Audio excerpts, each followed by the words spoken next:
If you're stressed or overwhelmed, burned out, you're struggling with life in this moment, then I want you to know, first of all, stress is a natural part of the life experience. It might not be comfortable, it might not be desirable, but there's something in that that allows you to grow. And I also want you to know that you have the capacity for growth. None of us are here to suffer. None of us are here to experience hardships because we've done something wrong in a past life, or because we're a bad person and we deserve it, or because we've been brought up in the wrong family and they've led us into a life of stress. It's simply a result of some choices that we've made at some point in our life, consciously or unconsciously. And by making a different set of choices, we can achieve a different set of outcomes. Also, I want you to know that you're not broken. I want you to know that there's nothing wrong with you. I want you to know that whilst you may have been given a label or a diagnosis, you can be free of those things. No one has the right to deny you freedom. No one has the right to tell you that you can't be well, or that you can't get better, or that you can't heal. But if you believe them, then you limit yourself to that diagnosis. Does it mean that that's wrong? No, of course not. Everyone is free to express their opinion, and a commonly held opinion is not truth. It simply is a commonly held opinion. So I want you to know, if you have a belief or a sense deep down that the things that you're struggling with now aren't meant for you, and that somehow, some way you can be free of them, then you're absolutely right. That's how it started for me. I was told for many years by many people, including the professionals, that there was something wrong with me, that I needed medication to be okay, or I needed some kind of therapy or technique or tip. And that was going to cost me lots of money and take a really long time, and the best I could hope for was to be able to cope with how I felt. And I just didn't believe that was true. That wasn't helpful for me, and that wasn't the kind of life I wanted to live.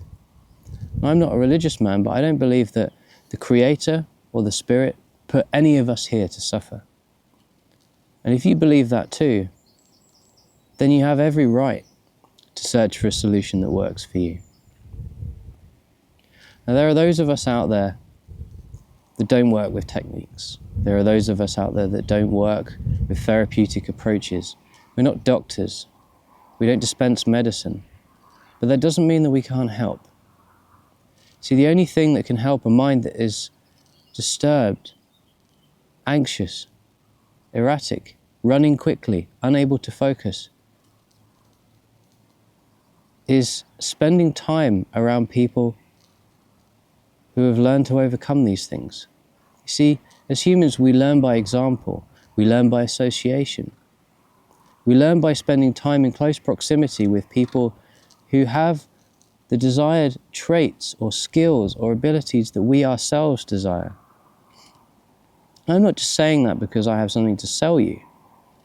I'm saying that because every single one of us has an opportunity to surround ourselves with people who can help us or who can harm us.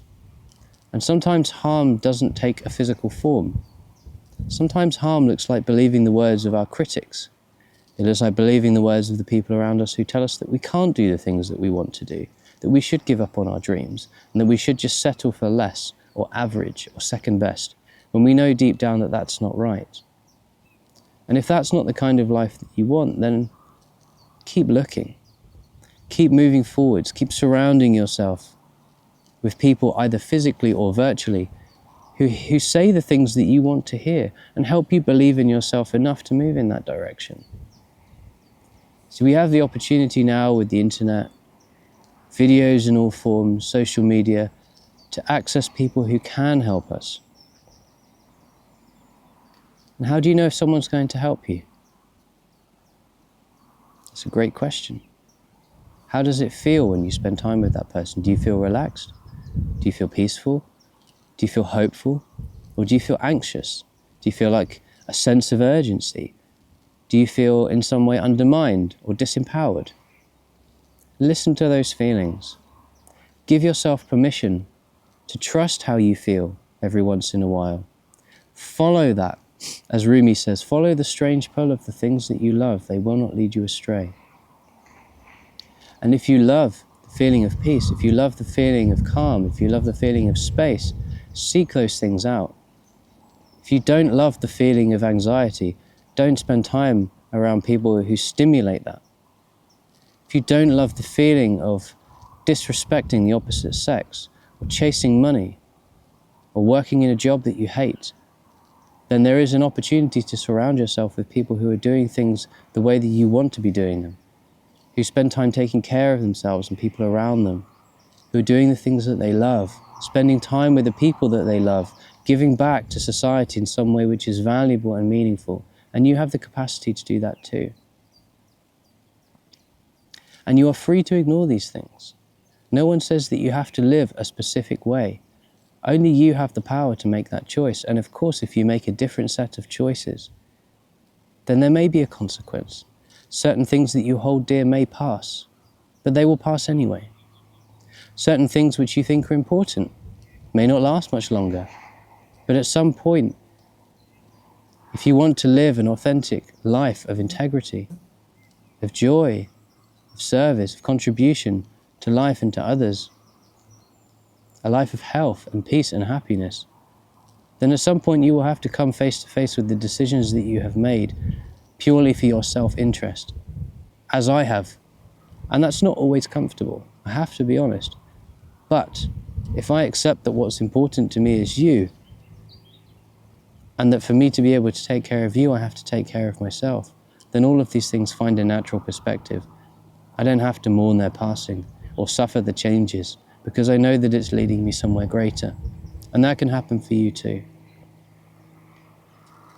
The path of self-discovery is an endless path, but it's a path that all of us are on, whether we like it or not. Now, most of us want to walk the easy path that's been trodden by somebody else, that carries with it the promise of guaranteed results. But the reality is, when we do that, we're just following in someone else's shadow. We're living their life vicariously, and we may achieve the success. We may achieve the fame or the status or the wealth, but it's hollow. It doesn't come with the reward of having struggled for our own authentic expression. It doesn't come with the benefit of living for ourselves in a way that's authentic, that's empowered, allows us to tell our story to others, to help them do the same. And that's why we're here. As far as I can tell, we're here to help other people. We're here to help life expand and to grow. We're not here to be a curse to those around us, to cause harm to human and animal and plant. We're not here to poison ourselves with unhealthy food or become obsessed with consuming things which don't bring us any lasting sense of fulfillment, or work in jobs that we hate for causes we don't care about. None of us are meant to do those things. So be brave. Have the courage to take the first step. And know that millions of people throughout history have done exactly the same thing. Know that when you take the first step to claim your life, that you will feel alive. And yes, you may be scared, but the fear is an indication of the growth you are about to experience. And that growth is tremendous. And with every low is a corresponding high. And high and low together creates a balanced life. A life of joy. A life of perspective. And a life of colour and vibrancy, which allows you to share in the successes, but also empathize with the losses of those around you. Allows you to experience hardship without suffering. It allows you to face loss without giving yourself a label. And it allows you to navigate change without fear. And if you have the desire to do all of these things, then it's on the other side of a choice for you to live not just for yourself, but for life.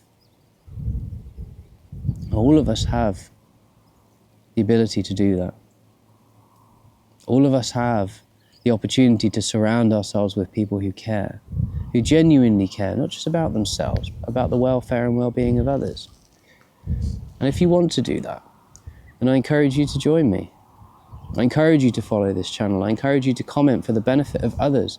Share stories of inspiration for those who aren't as far ahead on their journey as you are, to help them see that it's worth every step, even if those steps at times are painful. Because there is no greater journey in this life.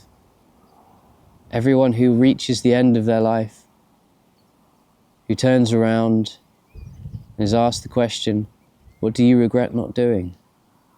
None of them say, oh, I regret not earning more money, having more stuff. Because you can't get buried with that stuff. You can't take it with you. You have to let it all go. So why not do your part to help others now, whilst you can? And help yourself in the process, because you deserve it. If you're a human being, you're entitled to.